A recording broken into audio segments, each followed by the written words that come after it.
Here's a riddle for you. A man is standing in the desert. He's thirsty, parched, and surrounded by fresh water. But he can't drink. Why? He's surrounded by fog. This isn't actually a riddle. It's a real problem scientists have been trying to solve for years. And the solution might just be this little beetle. It might not look like much, but it can pull water out of thin air. 2/3 of people on Earth face an extreme water shortage at least 1 month a year. 500 million don't have enough water year-round. And these numbers are only expected to rise as climate change takes its toll. But what many of these regions lack in traditional water sources, they make up for in fog, like the Namib Desert. It's one of the oldest and driest places in the world. Depending on how far you are from the coast, rainfall averages about 1/2 inch to 2 inches per year. But it's what we would consider a fog desert, a place where fog is the main water source for plant and animal life, like the Namib Desert beetle. At first glance, this group of beetles would seem to be really bad at capturing fog. It's tiny, it's round, and our current fog collecting technology looks nothing like it. Fog meshes right now are based on leaves and blades of grass, and their efficacy is determined by this complicated formula, where these two basically confirm that fast winds, big droplets, and slender targets across a large area are the best conditions for collecting. And this one represents the mesh's ability to drain the collected droplets into a reservoir without clogging. So, based on the formula, the Namib Desert beetle shouldn't be able to do what it does, since, beetles aren't made of mesh. And yet, when fog rolls in, the beetle climbs to the top of a dune and fog basks, leaning down and into the wind. Water droplets collect on its back and roll down to its mouth. As simple as that sounds, it's very literally like trying to catch a cloud and pin it down.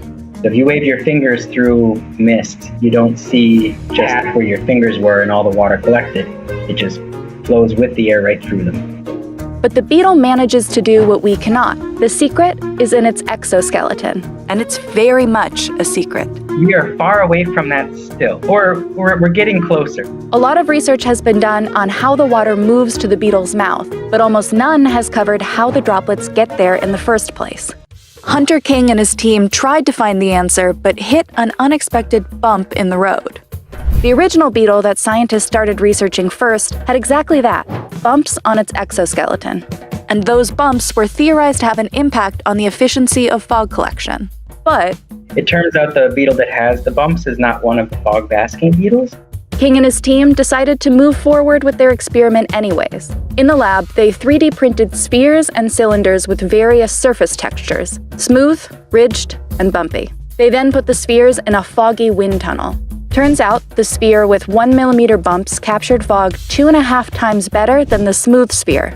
If you add ridges that are maybe a little bit like the beetle that we found is the fog basker, you go up to something like a factor of 2, so it's still not small. Further research in partnership with computational fluid dynamics experts at the University of Illinois zoomed in even closer.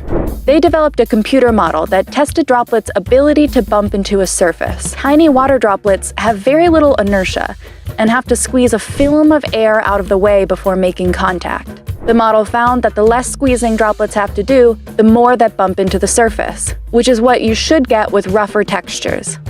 These tiny details are important for harnessing and recreating these properties into a usable technology. If we understand the beetle's game, then we can play it differently towards greater effect. Even a slight increase in efficacy could improve the lives of people who rely on current fog capture tech. And we're not just talking drinking water here. Fog capture can open agricultural doors, allowing people to raise more crops and livestock. Identifying these properties is one thing, but once scientists are able to harness them, engineers should be able to design all sorts of fog collectors.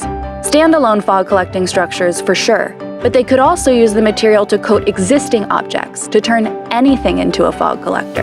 There have been proposals about modifying tents, say for refugee camps. We were to say that these tents are going to be in a place where there is enough wind-driven fog, then you could make bumps on the surface of it. Both King's semi-accidental bump discovery and the still unknown qualities of the actual fog-basking beetle could help solve the riddle, giving that man in the desert a better way to drink and potentially ending water scarcity for good.